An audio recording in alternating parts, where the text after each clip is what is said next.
By the time my mother said, "We have to invest wisely," I was already holding my breath.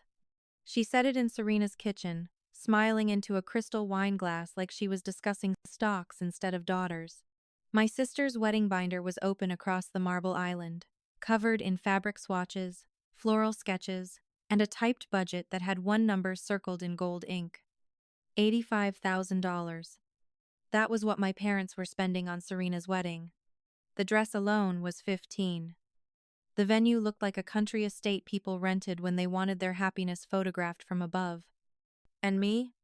I had just told them that Daniel and I were thinking about getting married in the spring. Not asking for a ballroom, not asking for an orchestra, just a small wedding, a backyard maybe, family, a few close friends, something warm, something real. My mother looked at me the way people look at a child who still believes wishes are a form of planning. "Honey," she said softly, "do you really think anyone would come?" I remember the sound of Serena turning a page in her binder. I remember my father saying nothing. And then my mother added the part that stayed with me longer than any shout ever could. "Serena is the pretty one. We have to invest wisely." That was how she said it. Calm, practical, almost kind. Like beauty was currency. Like love was a budget. Like I was a bad place to put money. My name is Mila West. I'm 29 years old, and for most of my life, my parents never called me ugly to my face in one clean sentence. They did it in smaller ways, in comparisons, in omissions, in the photos they framed, in the milestones they missed, in the daughter they introduced first. Serena was the one they displayed.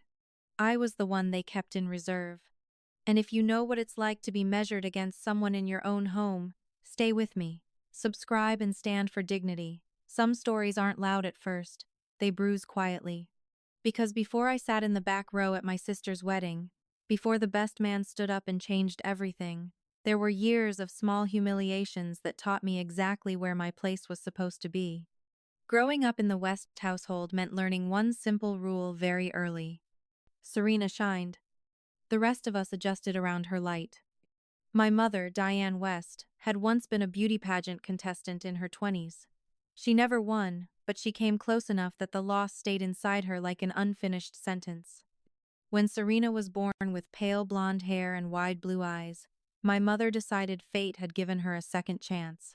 By the time Serena turned 6, she was already competing in Little Miss pageants across 3 states. Every weekend meant another stage, another sash, another spray-tanned smile. Our house slowly filled with trophies. Glass shelves. Frames. Certificates. My mother kept them polished the way some families polish heirlooms. I remember one evening when I was 8 years old, sitting at the kitchen table doing homework, while Serena practiced her pageant walk across the hardwood floor. "Chin up," Mom coached gently. "Shoulders back. Smile like you already won." Serena glided across the room again. Then again. Then again. My mother clapped softly. I raised my hand like we were in school. "Mom?" She didn't look at me. "Not now, sweetie. Serena's practicing." That sentence repeated itself in different forms for most of my childhood. Not now. Later. After Serena's competition. After Serena's photos. After Serena's rehearsal. When I made the honor roll in 8th grade, the school mailed home a formal invitation for a ceremony. Students and families. Principal speeches. Awards. I remember standing in the doorway of my parents' bedroom holding the letter. "Can you come?" I asked. My mom was packing Serena's pageant dresses into garment bags. "That's the weekend of regionals," she said. Dad glanced at the calendar. "We'll celebrate when we get home." They forgot.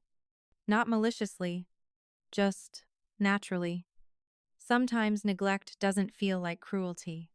Sometimes it just feels like being the quiet person in a room where everyone else is already speaking. If some of you listening know that silence, the kind where you slowly teach yourself not to expect applause, tell me where you're listening from tonight. City, state, country. I always wonder how far these stories travel. Because back then I didn't know that the distance between Serena and me wasn't just about attention. It was about investment. and my parents had already decided which daughter was worth it. I learned how to disappear without anyone teaching me. When Serena practiced pageant interviews in the living room, I went to the library. When my parents spent weekends driving her to competitions, I walked home from school and let myself in with the spare key under the flower pot. The quiet became normal. Books became easier than people. And somewhere along the way, I started believing the story everyone else seemed to accept so easily. Serena was special. I was practical. That's the word my mother used when relatives asked about me. Mila's very practical, she would say with a polite smile, like she was describing a sturdy kitchen appliance. Not beautiful. Not impressive. Just useful. I didn't realize how deep that difference ran until I found the family photo albums when I was 13. They were stacked in the hall closet behind old Christmas decorations. I sat on the floor and opened the first one. Page after page of Serena. Pageants. Dance recitals. Birthday parties. Professional portraits. Every milestone carefully labeled in my mother's neat handwriting. When I flipped to the final pages, I finally found myself. One baby photo. One kindergarten school portrait. One blurry middle school graduation picture where half my face was accidentally cut off. 3 pages. Serena had 47. I counted twice, thinking I must have missed something. I hadn't. That was the moment I understood something about my place in our family history. I existed. But I wasn't the story. Years later, I met Daniel. He was the first person who ever looked at me like I wasn't standing in someone else's shadow. Daniel Carter taught high school English. He quoted Steinbeck during grocery shopping. He remembered small details about people. And the first time he saw my childhood photos, he frowned. "Why aren't there more pictures of you?" he asked. I shrugged. Camera probably preferred Serena. He didn't laugh. Instead, he said something I didn't realize I needed to hear. "You know that's not normal, right? Sometimes the first step toward healing is hearing someone gently question the reality you've always accepted. And if you've ever had someone point out something unfair that you'd learn to live with, you know exactly what I mean." Daniel didn't try to rescue me. He just saw me. Which is why, 2 years later, when he proposed in our tiny apartment with his grandmother's ring and trembling hands, I said yes before he even finished the sentence. For the first time in my life, I was someone's first choice.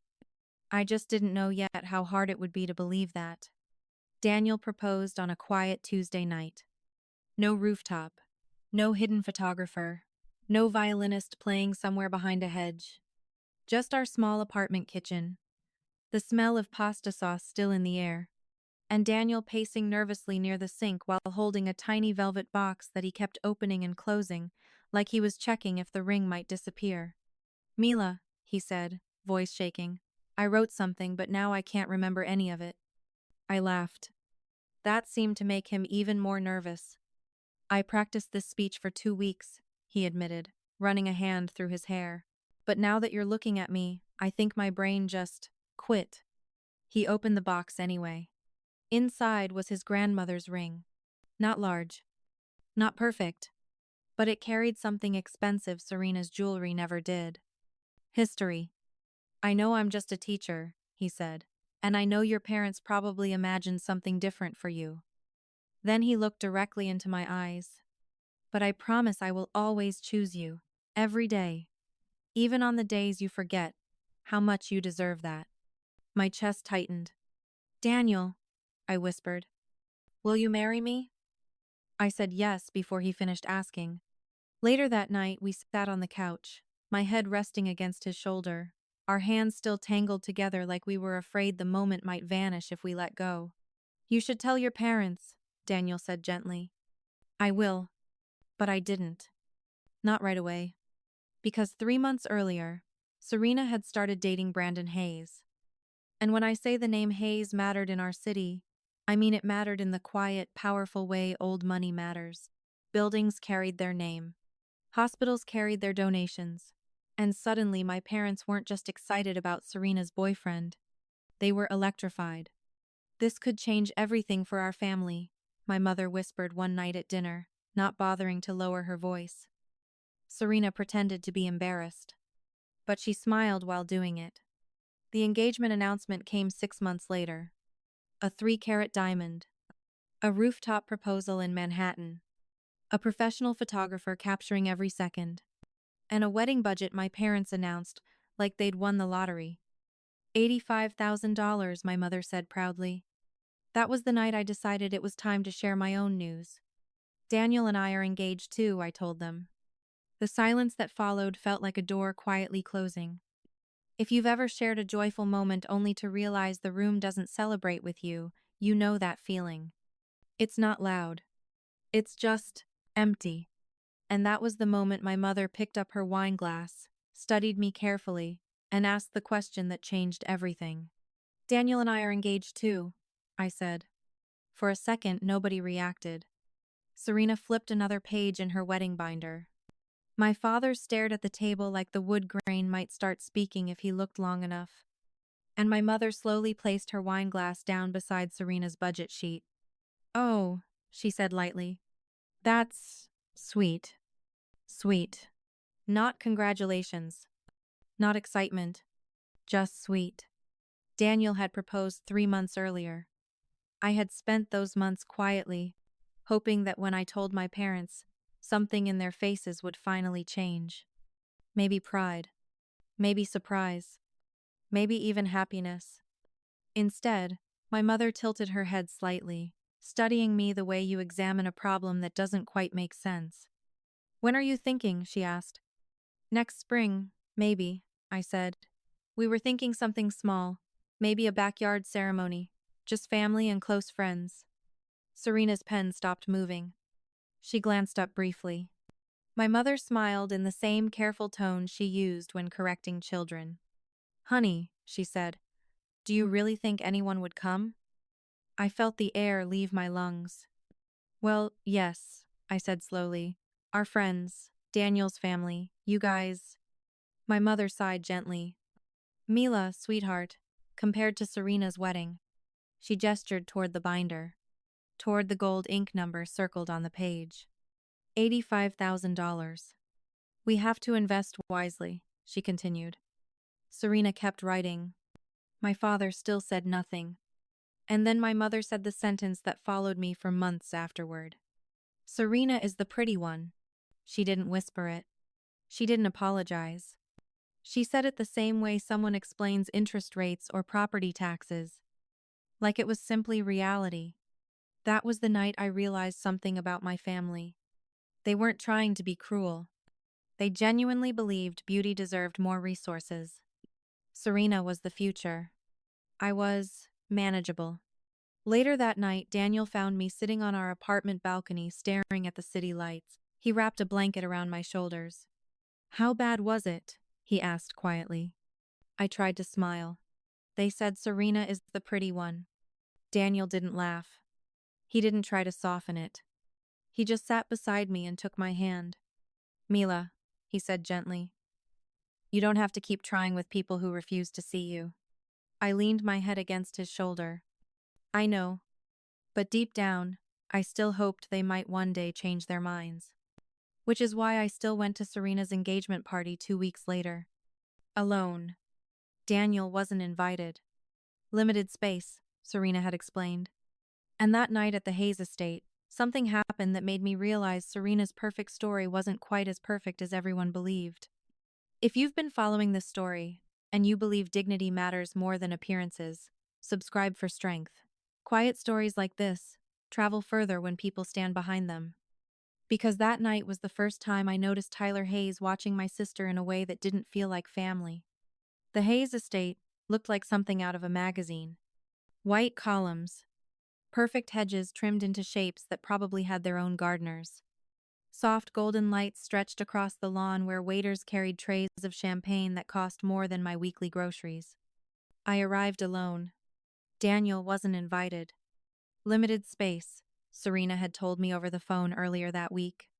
Her voice had that tight, polite tone people use when they know the explanation doesn't quite hold up. Family only. Family.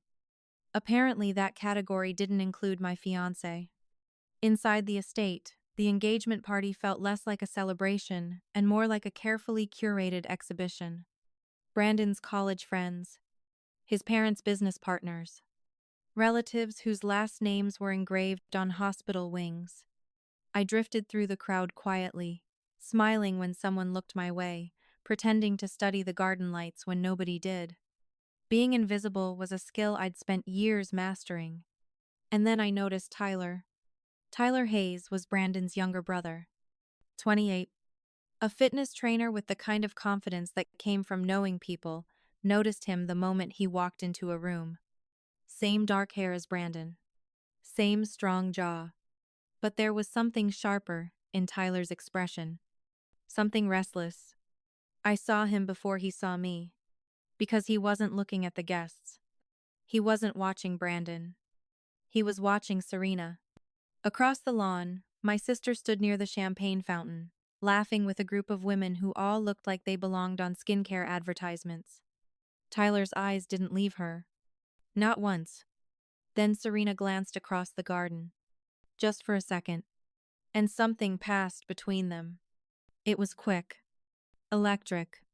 Gone almost immediately. But it was enough to make my stomach tighten. Maybe I imagined it. Maybe I was being paranoid. Maybe years of living in Serena's shadow had simply trained me to notice small shifts in her expression. Beautiful party, isn't it? I turned. An older man stood beside me, camera hanging from his neck. Gray hair. Kind eyes. Robert Hayes, he said, extending a hand. Brandon's uncle, official family photographer. Mila, I replied. Serena's sister. He smiled warmly. Ah, he said. The one she never talks about. I blinked. That obvious? Robert chuckled softly. I notice things, he said, tapping the camera lens. Occupational hazard. Then he glanced across the garden. Toward Serena. Toward Tyler. His smile faded just slightly. Interesting night, he murmured. At the time, I didn't understand what he meant. But 3 days later, a man named Marcus Reed called me. And that phone call would change everything about the wedding that was already weeks away. Marcus Reed called on a Tuesday afternoon. Unknown number. I almost didn't answer. Is this Mila West? The voice was calm, controlled, but there was something under it like someone trying to keep urgency from leaking through. Yes. Who's this? Marcus Reed, Brandon's best man. I remembered him vaguely from the engagement party, tall, observant. The kind of person who watched rooms more than he participated in them. Brandon had mentioned he was a journalist. I hope I'm not bothering you, Marcus continued, but I think we need to talk. About what? A pause. About your sister. The words made my stomach tighten. I barely know Brandon, I said carefully. That's the problem, Marcus replied. Neither does he. I sat down slowly on the couch. What does that mean? Another pause. The kind that tells you the next sentence will make things complicated. I've seen Serena with Tyler. The name landed like cold water. Brandon's younger brother. I'm not talking about casual conversation, Marcus added quietly. I mean late nights, private corners, the kind of body language people try to hide. My first thought was denial. That's ridiculous. My second thought was that moment in the garden. The way Tyler had looked at her. The way she had looked back. You're probably mistaken, I said. I wish I was. Marcus exhaled slowly. 2 weeks ago, I saw Serena leaving Tyler's apartment building at 2 a.m. Silence filled my living room. Daniel walked in from the kitchen and immediately noticed my expression. He mouthed, "What happened?" I shook my head slightly. "Why are you telling me this?" I asked. "Because Brandon won't listen to me," Marcus said. "He thinks I'm being paranoid." Marcus's voice softened. "But you're her sister. You might have noticed something." I thought about the bridal shower coming up. About Serena's secretive texting. About that smile that looked hidden. "I don't know anything for certain," I said slowly. "But you've seen something," Marcus pressed. I hesitated. Maybe. Marcus leaned closer to the phone like it could shorten the distance between us. Then help me, he said quietly. Help me stop my best friend from marrying someone who's lying to him. Daniel sat beside me, worry etched across his face. I covered the phone for a moment. Brandon's best man thinks Serena is cheating with Tyler, I whispered. Daniel blinked. That's a disaster. Tell me about it. Marcus's voice returned through the phone. We need to talk in person. I should have said no. I should have stayed out of it. But something inside me, something that had spent years watching my sister, carefully needed to know the truth. Tomorrow, I said. 3 o'clock. And without realizing it, I stepped into a secret that was already big enough to destroy a wedding. Marcus was already at the cafe when I arrived. Black coffee. Laptop closed. 2 phones on the table like he'd been checking them every few minutes. Up close, he looked exhausted, the kind of tired that comes from carrying information you wish you didn't have. Thanks for coming, he said as I sat down. I wasn't sure you would. I almost didn't. I wrapped my hands around my latte, even though I had no intention of drinking it. So, I said carefully, tell me what you think you know. Marcus didn't hesitate. I know Brandon trusts Serena completely, he said. And I know he's about to marry someone who's been sleeping with his brother. The words felt heavy in the quiet cafe. Do you have proof? I asked. Marcus nodded slowly. Not at first, just patterns. He leaned back slightly. At the engagement party, I noticed Tyler disappear twice. Serena disappeared shortly after both times. I remembered the garden, the look between them. Marcus continued. Then a month ago, I saw Serena leaving Tyler's apartment building at 2 in the morning. That doesn't prove anything, I said automatically. No, Marcus admitted. But then Tyler's ex-girlfriend contacted me. That made me look up.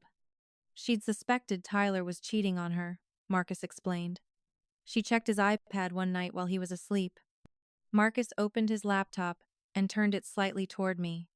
I'm not going to show you unless you ask, he said quietly. But there are screenshots of messages between Serena and Tyler. Months of them. I didn't move. I didn't want to see. Because once you see something like that, you can't pretend you don't know it exists. Marcus closed the laptop again. I'm Brandon's best friend, he said. He deserves the truth. What are you planning to do? Marcus met my eyes. That depends on you. My chest tightened. On me? You're Serena's sister. If you tell Brandon, it'll come from family. It won't look like sabotage. I shook my head immediately. No. Marcus frowned. Mila. I'm not doing that. I leaned back, my pulse racing. If I go to Brandon with this, my family will say I ruined Serena's wedding out of jealousy. Marcus didn't argue. Because we both knew it was true. They wouldn't believe you? He asked quietly. I almost laughed. They barely believe I exist. Silence settled between us. Finally, Marcus nodded slowly. All right, he said. Then I'll handle it. My stomach dropped. How? Marcus zipped the laptop back into his bag. The same way truth always finds its way out. He stood. The wedding is in a few weeks. As he walked toward the cafe door, he paused. When the time comes, he said, it might get ugly. I watched him leave. And for the first time since Serena got engaged, I had a feeling the perfect wedding my parents had invested $85,000 into was about to become something very different. The bridal shower was held at a boutique hotel downtown. White tablecloths. Gold balloons. 20 women who all seemed to have identical hair, identical handbags, and identical smiles. I arrived 40 minutes early because Serena had texted me the night before. Come early, I'll need help setting up. Not as a guest. As the help. Can you arrange the gift table? Serena asked the moment I walked in. She didn't look up from her phone while speaking. And make sure the appetizers come out on time. Caterers can be unreliable. Sure, I said. I spent the next hour adjusting centerpieces, directing the hotel staff, and stacking gift boxes wrapped in ribbon that probably cost more than my shoes. Eventually, I sat down at the far end of the table with a plate of cucumber sandwiches. One of Serena's friends approached. Long blonde extensions, lashes dramatic enough to create their own breeze. "You're the sister, right?" she asked. I nodded. "You two look so different." Before I could respond, Serena appeared beside her holding a glass of champagne. "We get that all the time," Serena said lightly. Then she patted my shoulder. "Mila's my little helper today." Little helper. The words weren't cruel on the surface, but they were small, and I had spent most of my life being made small. The women around the table laughed politely. "Someone has to keep things organized," Serena added with a bright smile. Organized. Not successful. Not interesting. Just organized. "I'm going to check on the appetizers," I said, standing up. "See?" Serena called after me. Always so helpful. I walked toward the kitchen and forced myself to breathe slowly. Sometimes humiliation doesn't explode. Sometimes it just sits quietly under your ribs. When I came back into the room a few minutes later, Serena wasn't paying attention to her friends anymore. She had her phone hidden beneath the tablecloth, typing quickly, smiling. Not the polite influencer smile she used for cameras. A different one. Private. Excited. The kind of smile people wear when a message arrives from someone they shouldn't be talking to. I glanced around the room. Brandon wasn't there. He was at his bachelor weekend with the groomsmen, which meant the person texting Serena was someone else. She noticed me watching and quickly locked her phone. "Everything okay?" she asked. "Yeah," I said. But that night, the image of that smile stayed with me. 3 days later, Marcus called again. This time his voice was different. Tighter.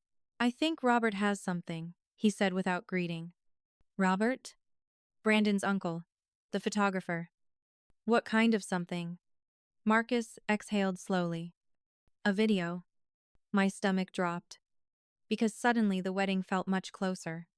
And the truth felt much bigger. The rehearsal dinner took place in one of the city's oldest restaurants. Dark wood walls. Crystal. Chandeliers. The kind of place where the waiters moved so quietly you barely noticed them until your glass was full again. The room buzzed with polite conversation and expensive laughter. I sat near the far end of the long table between two elderly relatives from the Hayes family who kept calling me Melissa. I didn't correct them. Halfway through dinner, I excused myself and stepped toward the back of the room where Robert Hayes stood alone. His camera hung around his neck again. "Getting good photos?" I asked. Robert looked up and smiled. "Mila, the invisible sister." I laughed quietly. "You remember." "I told you," he said, tapping the camera. "I noticed things." He scrolled through the images on the small screen. Candles. Champagne toasts. Serena leaning against Brandon's shoulder while guests applauded. Then Robert paused. His expression shifted. Just for a second. "What?" I asked. "Some moments," he murmured, "shouldn't be captured." He clicked past the image quickly. But I caught a glimpse before it disappeared. Two figures standing close together in the garden shadows. Too close. "Uncle Robert?" Brandon's voice called from across the room. "Come take a picture with Mom and Dad." Robert forced a smile. "Duty calls." He walked away, leaving me standing there with a knot forming in my chest. Across the room, Marcus stood near the bar speaking quietly with another groomsman. He glanced up. Our eyes met. He gave a small nod. Not friendly. Not reassuring. Just confirmation. Later that night, as I walked toward my car, my phone buzzed. A message from Marcus. "Robert saw something. I'm sure of it. Working on getting him to talk." I stared at the screen for a long time before replying. "What happens if you get proof?" The response came quickly. "Then Brandon gets the truth." I sat inside my car for several minutes, staring through the windshield at the restaurant lights. The wedding was only 1 week away. 7 days until Serena walked down the aisle. 7 days until my parents proudly celebrated the daughter they believed had the perfect life. And somewhere between a camera lens and a secret phone, that perfect story was already cracking. Sometimes the truth doesn't arrive dramatically. Sometimes it just waits quietly for the right moment. And that moment was coming faster than anyone in that room realized. 1 week before the wedding, Marcus called again. He didn't bother with greetings this time. "I have it," he said. The words made my stomach tighten. "Have what?" "Proof." I sat down slowly on the couch. "What kind of proof?" Marcus lowered his voice even though we were miles apart. "Video from the engagement party. Robert caught it by accident while filming guests." My chest felt suddenly tight. "And the messages," Marcus continued. "Screenshots from Tyler's iPad. His ex-girlfriend kept copies." "How bad?" I asked quietly. There was a pause. Then Marcus answered honestly. "Months, Mila. Months. Not a mistake. Not a moment of weakness. A relationship." I closed my eyes. "What are you going to do?" I asked. "That's why I'm calling." Marcus exhaled slowly. "I can go to Brandon tonight, show him everything. The wedding stops immediately." Part of me wanted that. Part of me imagined the scene clearly. My parents' shock. Serena's anger. The accusations. Mila ruined everything. Mila was jealous. Mila couldn't stand seeing her sister happy. The narrative was already written. "No," I said quietly. Marcus hesitated. "You don't want him to know?" "I do," I said. "He deserves the truth." "Then why?" "I just can't be the one who delivers it." I rubbed my forehead slowly. "If I tell Brandon, I become the villain in my family's story forever." Marcus was quiet for several seconds. Then he said something I respected him for. "I understand." Relief and dread mixed in my chest. "So what will you do?" Marcus's answer came calmly. "The truth still comes out." "How?" "You'll see." That didn't make me feel better. When we hung up, Daniel found me sitting in the dark living room. "What happened?" he asked. "Marcus has proof," I said. Daniel sat beside me. "And?" "I told him not to involve me." Daniel nodded slowly. "That's fair." I leaned my head against his shoulder. "The wedding is in 7 days." Daniel wrapped an arm around me. "Then we wait." Waiting sounds simple. But waiting when you know something explosive is coming feels like standing near a storm you can already hear approaching. And if you've ever known a truth that was about to break open a room full of lies, you know exactly how long 7 days can feel. By the time the wedding day arrived, 300 guests had no idea they were about to witness something no amount of money could hide. The morning of Serena's wedding was gray and humid. The kind of weather that makes photographers nervous and hairstylists panic. But by noon, the clouds had shifted just enough for pale sunlight to spill across the grounds of Westfield Estate. "Perfect lighting," someone said behind me, as guests stepped out of black cars and adjusted their formal jackets. Perfect. Everything about the day was supposed to be perfect. The venue alone had cost $40,000. White roses lined the walkway. Crystal lanterns hung from iron arches. 300 guests filled the ballroom slowly, their conversations floating through the air like champagne bubbles. I arrived alone. Daniel had offered to drive me, wait in the parking lot, even sit nearby if I needed to leave early. But his name wasn't on the invitation. "Limited space," Serena had said again. Apparently space was flexible when it came to donors and influencers, not teachers. Inside the ballroom I found my seat. Row 15. Seat 23. Second to last table. Almost against the wall. I glanced at the seating chart again just to be sure. Table 29 out of 30. Guest number 299. Out of 300. For a moment, I almost laughed. Even here, I was the last place they thought to put me.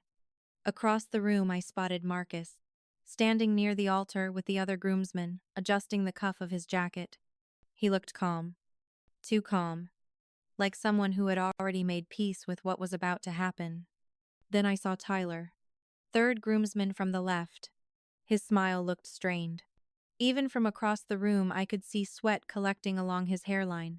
Something in his posture felt tight, like a man waiting for a door to open that he knew he couldn't close again. The string quartet began to play. 300 heads turned toward the entrance. Serena appeared in the doorway wearing $15,000 of lace. Gasps filled the room. "She's stunning," someone whispered behind me. "She looks like a princess." My mother was already crying. My father stood proudly at Serena's side as he walked her down the aisle. At the altar, Brandon looked at her like she was the best decision he had ever made. And for a moment, even knowing everything I knew, I felt something heavy settle in my chest. Because he had no idea that the woman smiling at him had spent months hiding a secret that would destroy everything.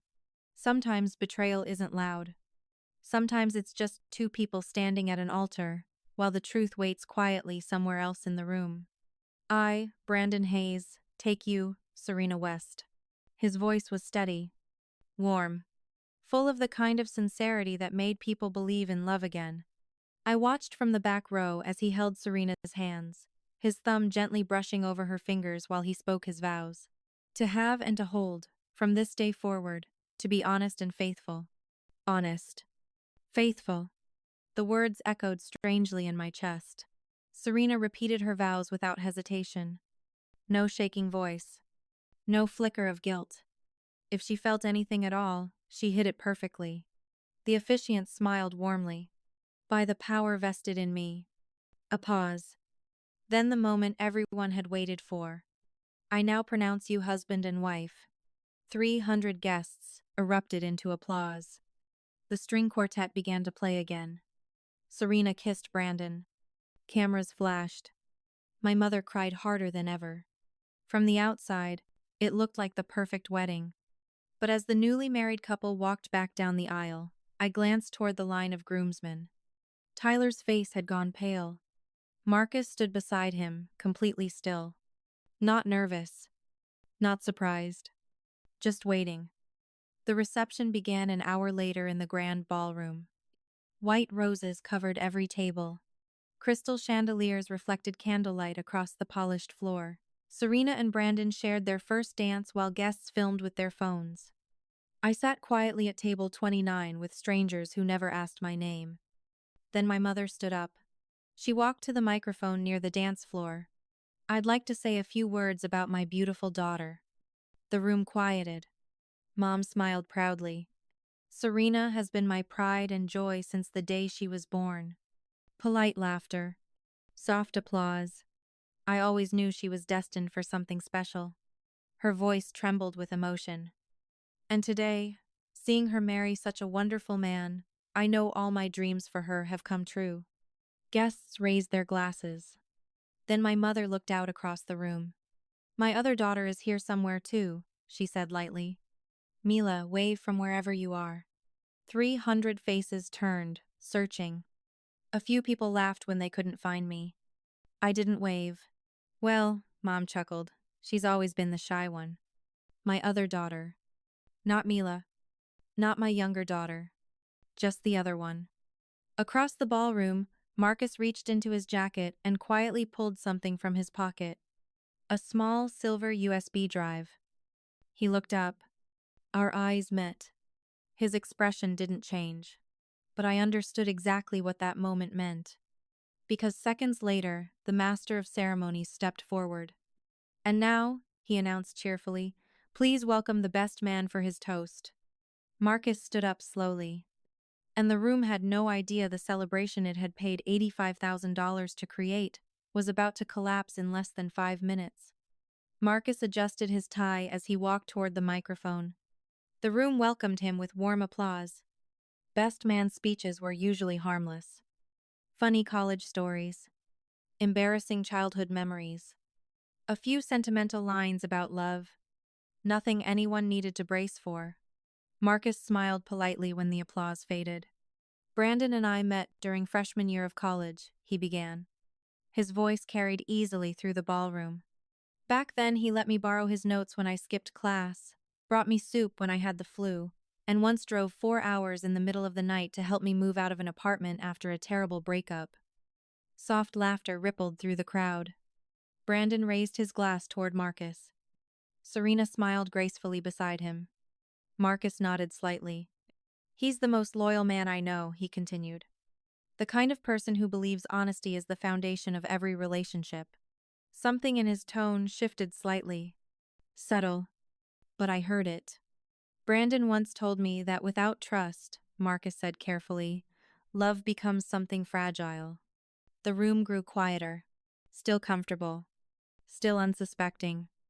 Marcus took a slow breath. "I struggled for weeks deciding whether I should say what I'm about to say." Serena's hand froze halfway to her glass. Marcus looked directly at Brandon.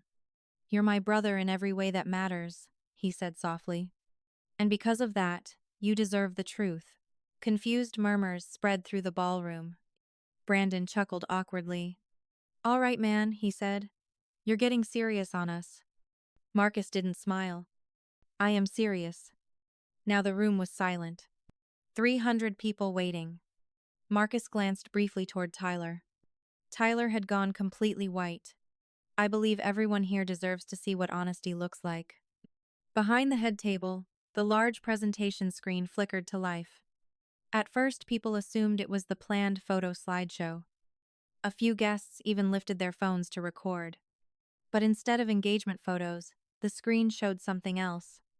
A garden. Dark hedges. Soft lights from the Hayes estate. Two figures standing close together. Too close. Serena and Tyler. Kissing. A gasp spread across the ballroom like a wave. Someone dropped a champagne glass. It shattered loudly against the marble floor. Marcus didn't move from the microphone. "Brandon," he said quietly, "I'm sorry you had to find out this way." The video changed. Now text messages filled the screen. Tyler: "I can't stop thinking about last night." Serena: "Me neither." Tyler: "He can't know." Serena: "He won't." The room erupted in whispers. Serena stood up suddenly. "Turn it off!" she screamed. "Turn it off right now."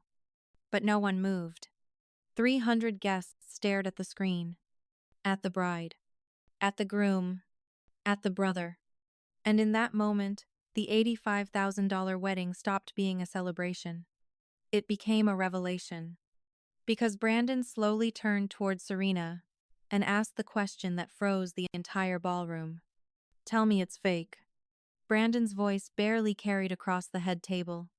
But the ballroom was so quiet that every word felt louder than shouting. He stared at Serena like he was searching for something familiar in her face. "Tell me this is photoshopped," he whispered. "Tell me someone's trying to humiliate us." Serena's lips trembled. She looked at the screen, then at Tyler, then back at Brandon. But no words came. And sometimes silence tells the truth faster than confession. Brandon's shoulders slowly stiffened. The room began to fill with whispers. Phones appeared in the air.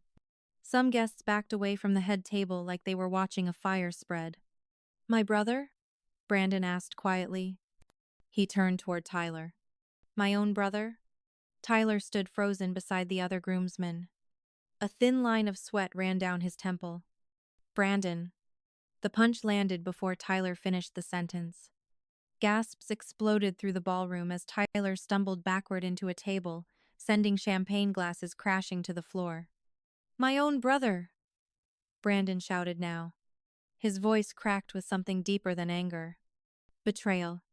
3 groomsmen rushed forward and grabbed Brandon's arms as he lunged again. Tyler wiped blood from his lip.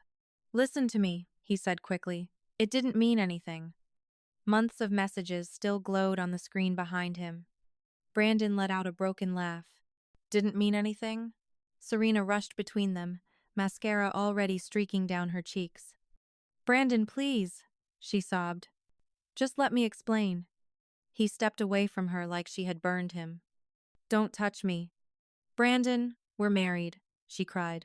"We can fix this." The room fell silent again. Brandon looked at her slowly. Then he let out a hollow laugh. 45 minutes, he said. "What?" "We've been married for 45 minutes. He rubbed his face with both hands. And I already want a divorce. Guests began quietly slipping toward the exits. Some still filmed, others simply stared, unable to believe what they were watching. Brandon's mother had collapsed into a chair.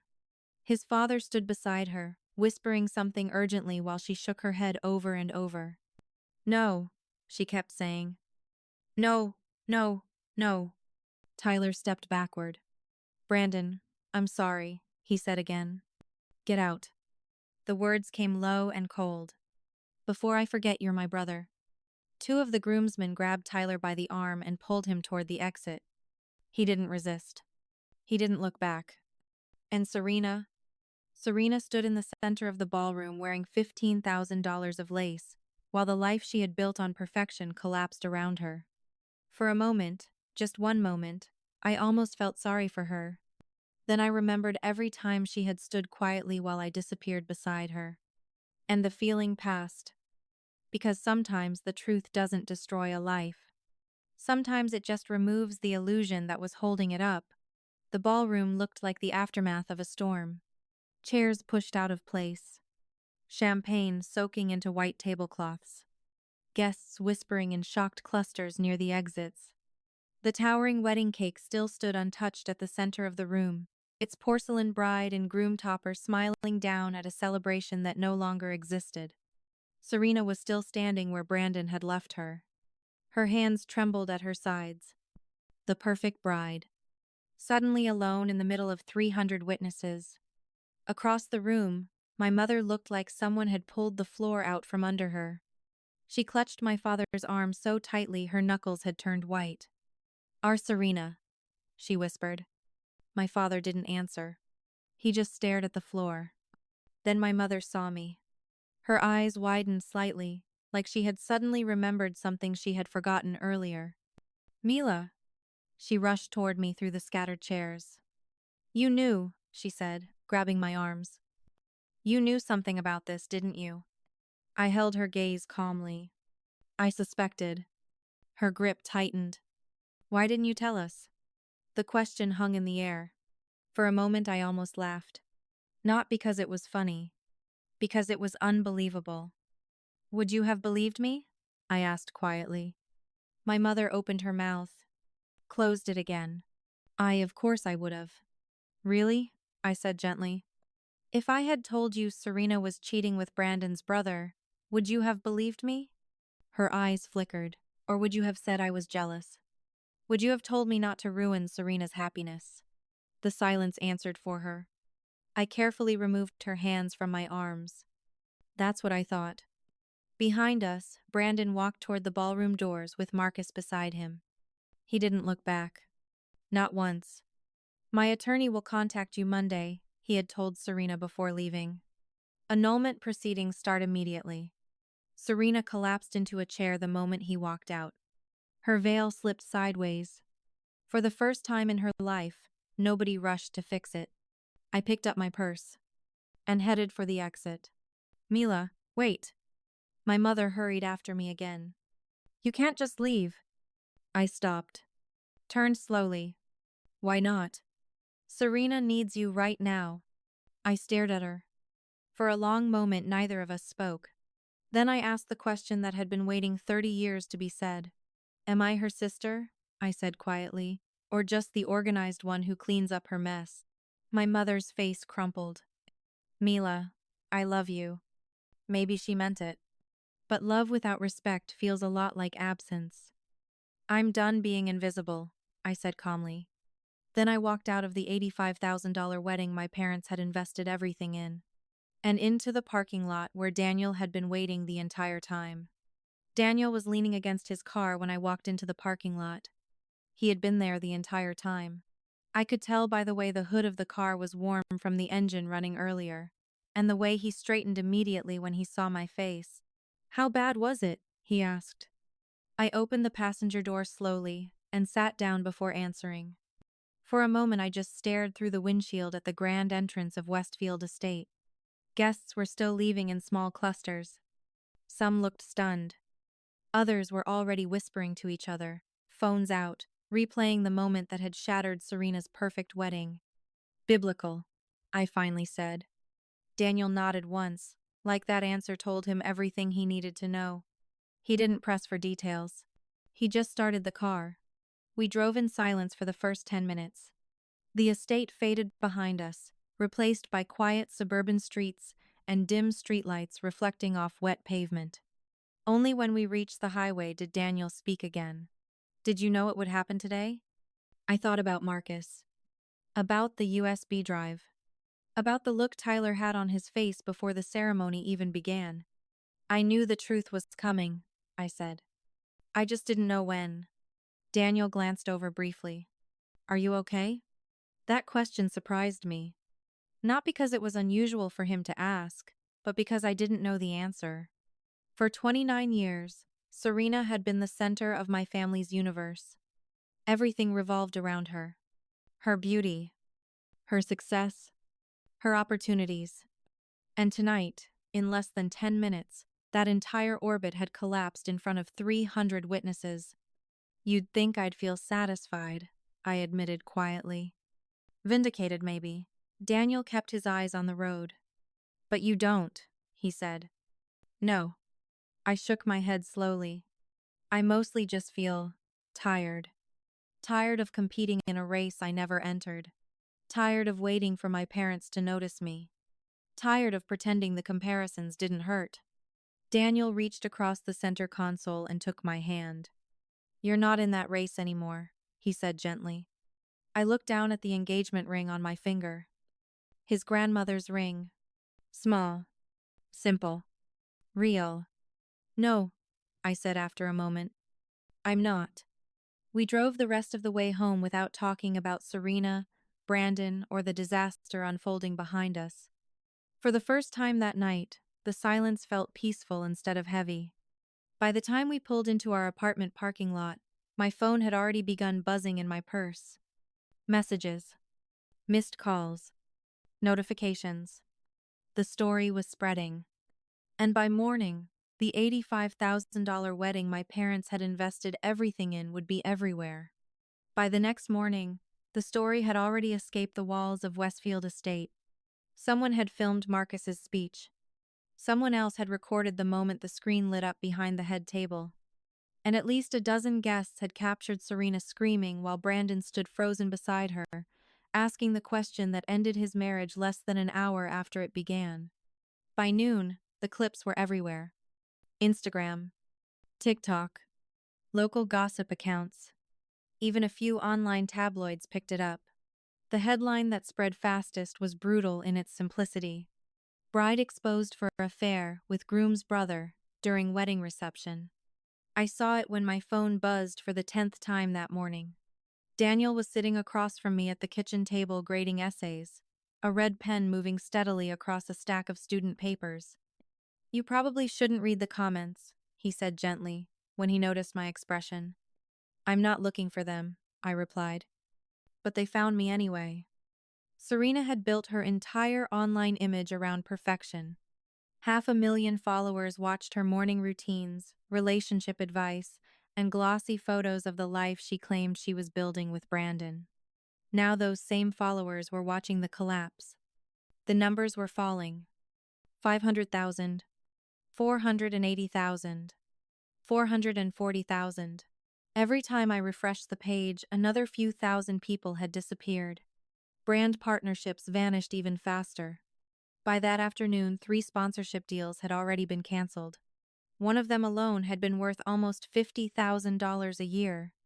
Daniel looked up from his papers. Have your parents called yet?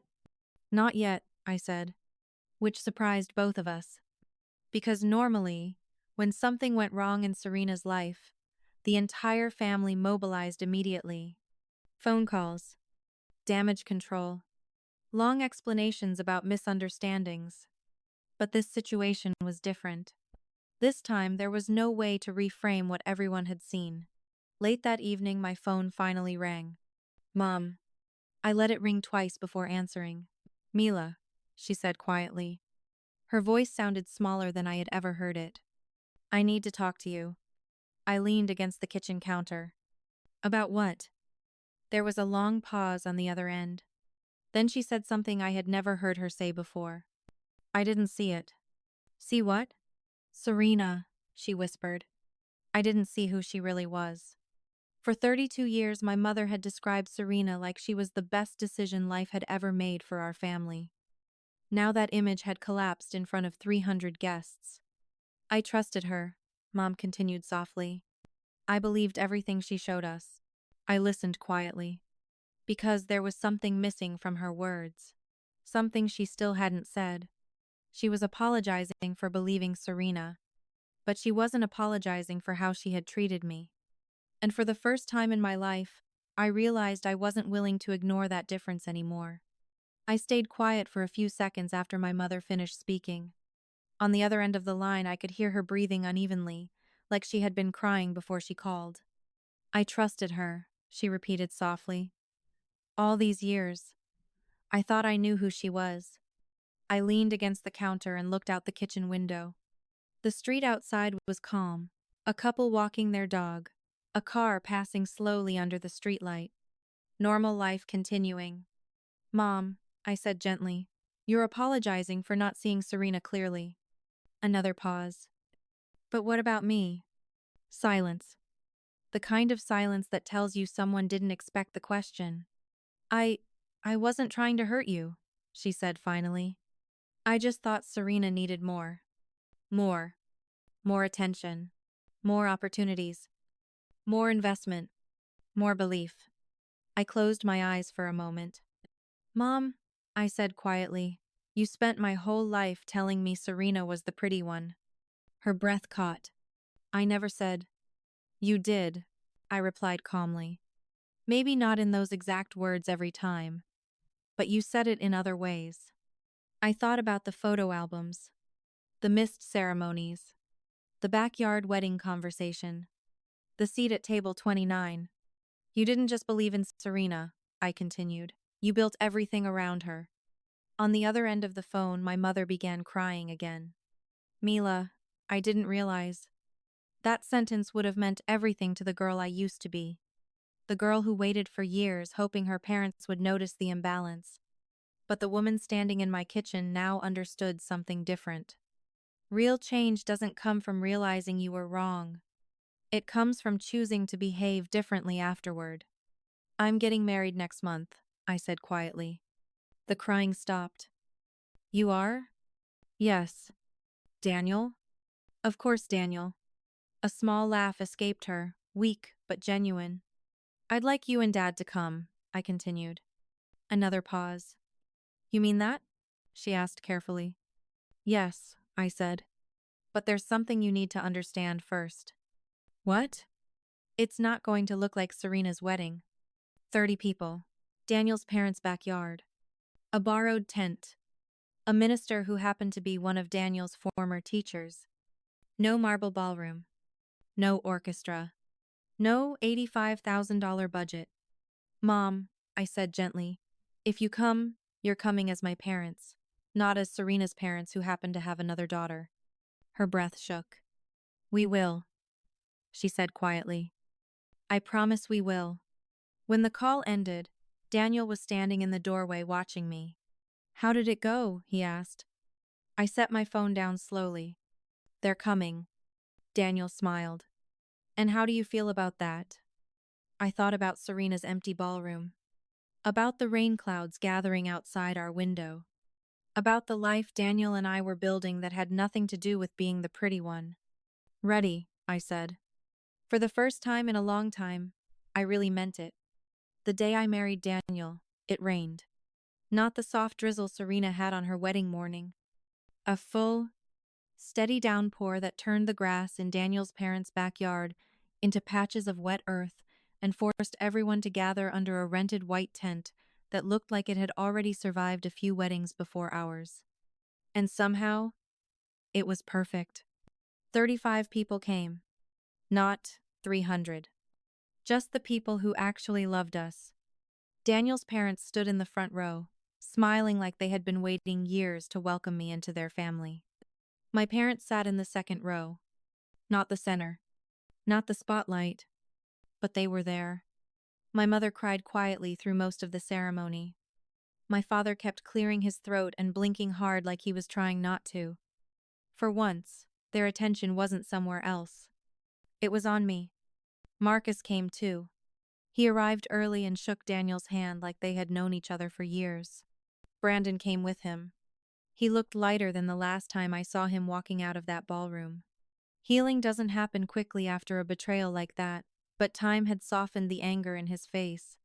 Before the ceremony started, he hugged me briefly. "Thank you," he said. "For what?" I asked. "For not being like her." The minister kept mixing up his notes and laughing at himself while rain tapped softly against the tent roof. Daniel held my hands the entire time. "I choose you," he said during his vows, his voice steady, even though his eyes were shining. "Today and every day after." My dress had cost $300 from a small vintage shop downtown. The flowers were wildflowers Daniel had picked himself the morning before.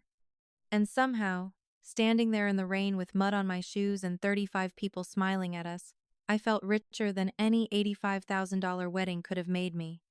Sometimes people ask me if I hate my parents. Or, Serena, the truth is more complicated than that. But I do know one thing now. Your worth isn't decided by who your family chooses to invest in. It's decided by the life you build when you finally choose yourself. And if this story meant something to you, stay here with us. Strength grows quietly here. Subscribe.